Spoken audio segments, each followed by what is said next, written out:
Y para los hombres, qué emocionante fuera si su novia no fuera tan apegada y fuera más relajada y no fuera tan estrambótica, y fuera más como nuestros amigos. You guys are going to have to promise she is actually saying what I'm saying. I really am. I'm just kidding. So, again, going back to that point I made at the very beginning, this is not by chance that God made us this way. Y nos damos cuenta que no fue por una casualidad que Dios nos hizo de esta manera. Not just coincidence. No fue un chance. But a reason and a sign. Pero hay una razón y hay una señal por la cual Él lo hizo de esa manera. And what is our sign for this difference between men and women and the fact that God tells us to come together? ¿Y cuál es la señal en que tenemos esa diferencia y en que Dios nos dice que nos unamos? You can't see it behind the Christmas tree, but it's the cross. No lo pueden ver detrás del árbol de Navidad, pero es la cruz. It is because there is this difference that we have the opportunity to truly go out of ourselves in making a gift of ourselves. Es por nuestras diferencias que nosotros podemos salir de sí mismo y darnos a los demás. So we'll start with the men first because they always get beat up the most in these talks. Ladies, our gift of love is not to be so clingy. Vamos a comenzar con los hombres primero porque ellos siempre abusamos de ello. So vamos a ser nice.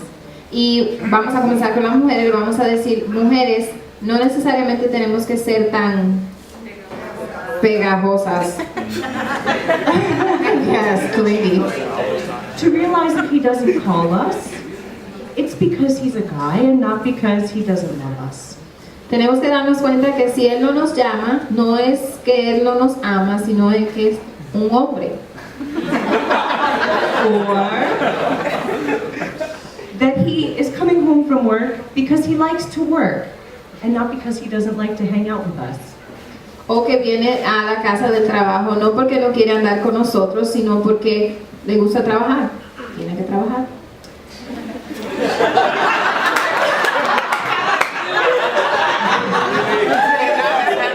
I just said he has to work. I feel like I'm being censored. Now, on the flip side, men, God has put women into your lives to soften you and make you more sensitive. Ahora los hombres, Dios ha puesto a la mujer en su vida para hacerlo un poquito más manso y más cariñosos. And so your gift of yourself to her is to listen, even if it's not what you really want to do. Y tu regalo como hombre para ella es el escucharla, aunque quizás no lo quieras hacer. It sounds very funny, but it is actually really hard work. Suena chistoso, pero es algo bien difícil. But when a couple commits to doing that exact kind of hard work, something amazing happens. Pero cuando una pareja se compromete a hacer ese trabajo que es tan difícil, algo maravilloso pasa. You begin to understand in an interior way the heart of Christ. Comienzas a entender de una manera íntima el corazón de Dios, de Jesús. Okay, it's not, you don't need an angel to appear or the Blessed Mother to appear to teach you about Christ. No necesita que aparezca la Virgen María o que aparezca un ángel para entender el corazón de Jesús. As you live a life of sacrifice in your married relationship or any relationship, cuando vives una vida de sacrificio en tu matrimonio o en cualquier relación que tengas, your own heart begins to change. Tu corazón comienza a cambiar. And in that change, you realize what Jesus must have experienced in his own heart. Y en ese cambio te das cuenta o experimentas lo que Jesús quizás sintió en su corazón. Pretty cool. Qué chévere. What's that? Funny. one very interesting thing. The second thing that's really interesting when we think about God's purpose, again, deliberately willed, and what does this mean for us, comes when you actually think about the physiology of men and women's bodies, okay? Nos damos cuenta de Dios y de su amor cuando vemos lo físico, la diferencia física en el cuerpo de un hombre y una mujer.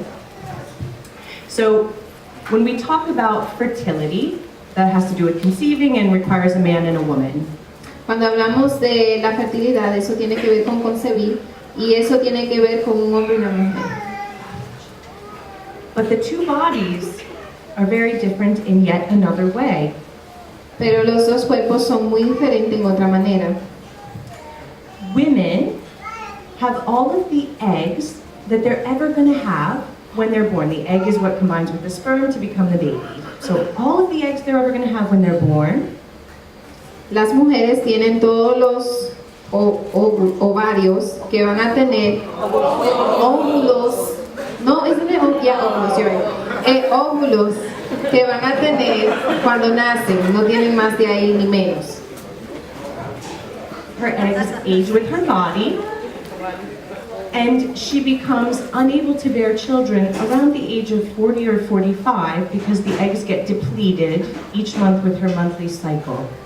So, ya cuando llega a una edad, la mujer se le hace más difícil el concebir porque ya no tiene la misma cantidad de óvulos que tenía al principio. Each month, just one egg is released that has the potential to become a new baby. Todos los meses solamente un óvulo sale de la mujer que permite que un bebé sea concebido. Her hormones, which play a really important role in fertility, I know last time you heard about natural family planning. Her hormones go like this. Sus hormonas, que tienen que ver mucho con la fertilidad, hacen esta moción.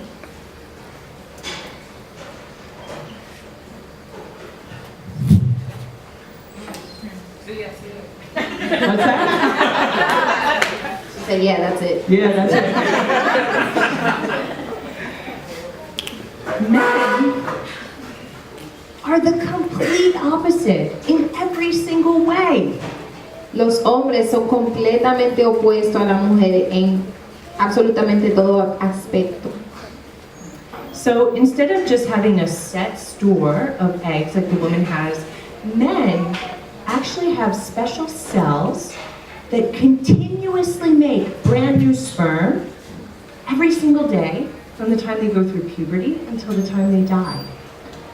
Los hombres, a diferencia de las mujeres que tienen un número de óvulos desde que nacen hasta que muere, ese número no cambia. Los hombres producen el esperma, tienen células especiales que producen el esperma diariamente.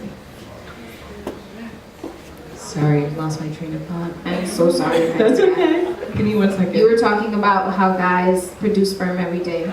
Thank you. Oh, Yeah, gotcha. so whereas the egg is the same age as the woman, the sperm usually are only a few months old. So, los óvulos de la mujer usualmente tienen la misma edad que la mujer y el esperma del hombre usualmente lo que más que pueden tener son unos cuantos meses. Women are fertile during only a very short time out of each month, about a week. Las mujeres tienen un tiempo pequeño de fertilidad que es usualmente como una semana. Men are fertile continuously. Los hombres siempre son fértiles.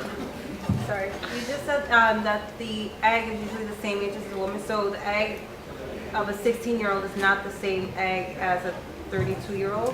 Or is it the same consistency? Correct. So women, when they are a baby, themselves are a baby in the womb, all of the eggs that they're ever going to have are present in their ovaries at 20 weeks. So halfway through pregnancy, the whole supply is there, about 7 million. By the time the woman is born, she's down to 4 million. By the time she goes through puberty, around 12 or 13, she's down to 400,000. And menopause is when they've been, all of them have been released or depleted, or they've aged to 40 or 45 years old and can no longer be fertilized. So it's interesting, because I work in fertility, these are the things I think about. But Como yo trabajo en algo de en lo que tiene que ver con fertilidad, yo pienso en estas cosas. When you think about this limited supply in the woman's body, you get this sense of the preciousness of this unique cell, right? Which is a reflection of the preciousness of every unique person, right? It's this finite thing. Of all the billions of cells in her body, there are only 400,000 that possibly could lead to a human. And then when you think about the man's side, I mean, literally, he produces tens of millions of sperm every single day. I mean, that's incredible. When Can I translate? oh yeah, sorry. Cuando miramos a la mujer vemos que ella tiene una cantidad específica de óvulos y nos damos cuenta que cada persona es especial porque cada óvulo solamente tiene una oportunidad para ser fecundado. Y cuando vemos al hombre, vemos que él produce miles y miles y miles de espermatozoides al día y solamente uno puede llegar al óvulo y causar que la concepción suceda. Eso es algo hermoso pensar en que somos tan especialmente creados. And then these vast numbers of sperm that are produced, again, they are the sign of this vastness of God, almost incomprehensible numbers, incomprehensible ability to give life from the Lord. Cuando pensamos en la cantidad de espermatozoides que produce un hombre, podemos compararlo con lo inmenso que es Dios, lo grandioso que es Dios, innumerable.